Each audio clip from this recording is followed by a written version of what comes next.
Est-ce que tu as peur du virus? Non, pas du tout. Non? Même pas pour les personnes plus âgées? En ce moment, non. De ce que j'ai compris, il était moins virulent. Il envoie moins de personnes en réanimation. Moi-même, je l'ai eu. Ah, tu l'as eu? Ouais. Et ça s'est passé comment?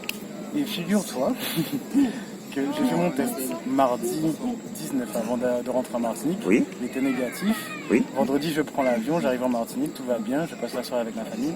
Le lendemain, je perds l'odorat. Ah, 5 semaines d'isolement. Enfin, 5 semaines. non, j'ai fait 2 semaines d'isolement, mais par précaution. Pour le taf, Oui. pour ma famille, je préférais le faire après. Ok. Je suis resté positif 3 semaines encore après les 2 semaines. Ok. Et ça s'est passé comment? Tu as pris de la chloroquine? Non, Alors, du rapide, c'est tout. d'accord, très bien. Donc en fait, pour toi, est-ce que la dangerosité du virus justifie les normes sanitaires Ben, pas spécialement. Pas spécialement. Je sais que, enfin, on dit tout le temps que le masque protège. Si les gens arrivent quand même à l'attraper, il y a des failles quelque part. Même si pour moi, je sais où je l'ai attrapé, je sais comment je l'ai attrapé. Tu l'as attrapé comment? Alors, j'étais en France, c'était un dimanche. Donc dimanche, qui dit dimanche dit moule frite à volonté à Léon. On était 8 à table, on n'est que 2 à l'avoir eu. Ok. Quelqu'un qui l'avait chopé, et c'est cette personne qui me l'a refilé parce qu'on a partagé une marmite à la fin parce qu'on n'assumait pas de terminer le repas. D'accord. Sa copine ne l'a pas eu. Les gens qui ont été à table n'ont pas eu. Il n'y a que moi qui l'ai eu parce que je pense, simplement il a un moule, il a voulu tremper dans la sauce. Je pense que c'est au niveau de la salive, mais au niveau de l'air. Tu penses qu'on va reconfiner en janvier? Oui, très. Mais j'appréhende un peu. Ça te va? Étant étudiant, pas du tout. Parce que j'ai eu du mal à trouver un stage en France. Est-ce que tu penses qu'il y a quelque chose qu'on peut faire contre ça? Certainement pas le vaccin, tu vois. Non, contre le reconfinement. Est-ce que tu penses qu'il y a quelque chose que nous, en tant que citoyens, on peut faire contre ça? Ça va peut-être déplaire à certains, mais j'aurais dit franchement, pas de 31, 2 semaines de confinement total pour tout le monde, et puis après, on n'en parle plus. Si personne ne se le refile, les gens qui l'ont vont guérir et ne seront plus contagieux. Mais il faut arrêter d'envoyer les plus contagieux, ceux qui l'attrapent le plus facilement et qui ont plus le mal à se protéger, à savoir les enfants. Mais en fait, ce qui t'inquiète, ce sont les contaminations, si j'ai bien compris. Or, tu estimes que le virus n'est pas dangereux. Donc finalement, le problème, ce n'est pas le virus. Le problème, c'est la politique. Il a l'air différent sur chaque personne. Enfin, je suis jeune, je n'ai eu que l'odorat, mais ce même ami avec qui j'ai mangé, il a 8 ans de plus que moi, lui, il a eu presque une conjonctivite, des maux de tête, etc. Alors que moi, j'avais vraiment juste l'odorat. Une conjonctivite? Oui, non, ouais. Sur 2 jours. Donc finalement, le virus est assez dangereux pour que les normes sanitaires soient légitimes. Ça dépend de qui, en fait. C'est très rare que ce soit aussi virulent sur quelqu'un. À l'échelle sociétale, on va dire. J'en connais 10 qui l'ont eu. Et il n'y en a que 2 qui étaient vraiment cloués au lit, comme s'ils avaient la dengue. Okay. Et sinon, les 8 autres n'avaient pas de symptômes ou juste l'odorat. Ok. Donc finalement, alors, tu peux apporter une réponse oui ou non à cette question. Est-ce que tu penses en fait que les normes sanitaires, dont le reconfinement, sont justifiées? Honnêtement, non. Non, tu ne peux pas, ou non, ça n'est pas justifié? Non, ce n'est pas justifié. Pour le faible pourcentage de gens que ça touche de façon virulente, ce n'est pas justifié. Est-ce que tu comptes te faire vacciner cette année ou plus tard? Certainement pas. Pourquoi? En général, il faut peut-être 5 à 10 ans pour sortir un vaccin. Okay. Même avec les meilleurs scientifiques, on n'a pas les effets secondaires ni l'épidémiologie nécessaire pour sortir un vaccin fiable. Et pour autant, ils l'ont sorti? Je trouve ça un peu...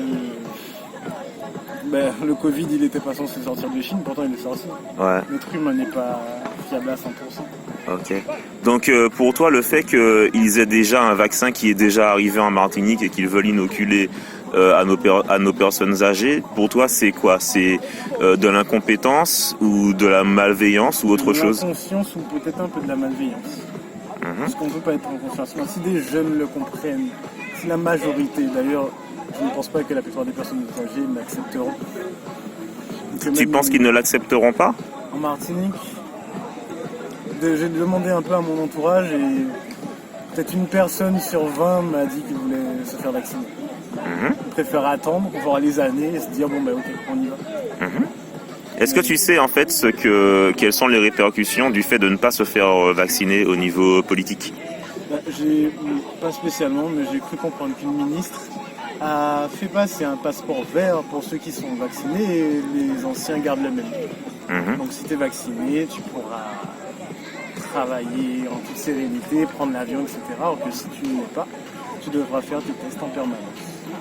Tu devras faire tes tests en permanence? Ouais. Et donc du coup, toi, tu es prêt à ça? Bon, ça me dérange plus, hein. On est plus à ça près. Mais je n'irai certainement pas me faire vacciner.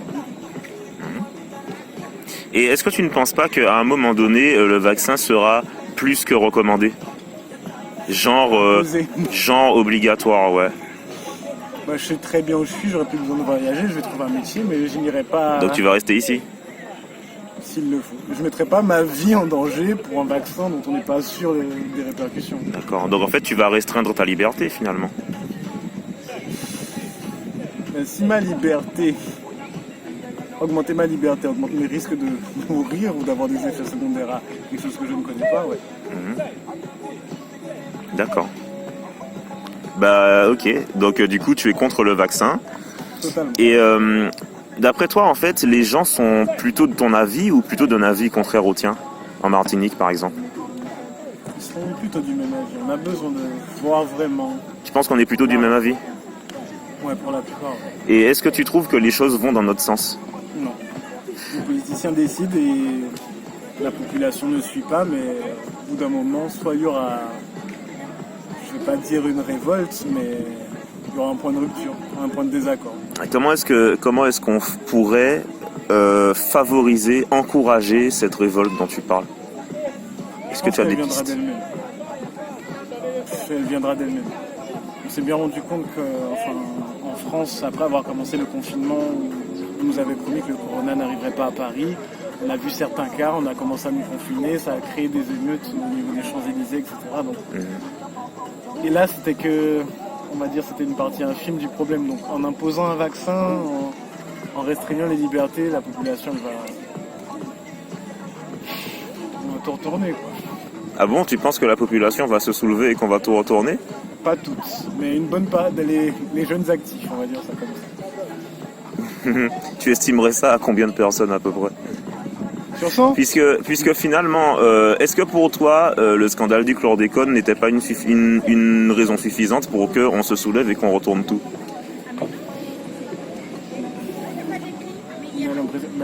Oui, mais la plupart l'ont pris, pas au pied de la lettre, mais par-dessus la tête. Est-ce que tu ne penses pas que cette situation aussi, la plupart va le prendre par-dessus la tête? Le chlordécone, on parle plus de... il y a un faible pourcentage de la population pour le moment, au vu de toute la population qu'on est qui est touchée. Donc les gens qui ne sont pas atteints ne prennent pas forcément conscience, ils ne prennent pas à partie. Mais quand tout le monde aura, on va dire, une liberté restreinte...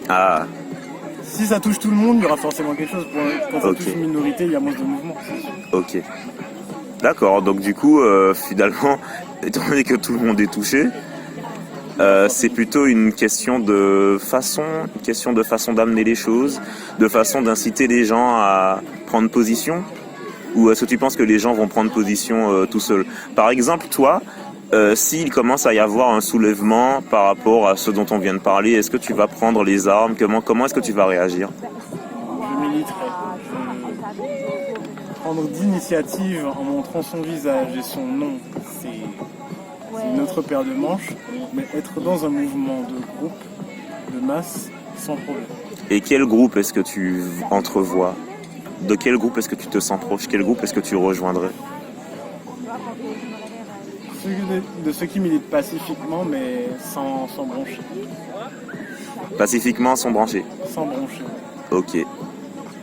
C'est ton format. Je suis pas trop pour la violence, mais si elle est nécessaire, Est-ce qu'elle est nécessaire?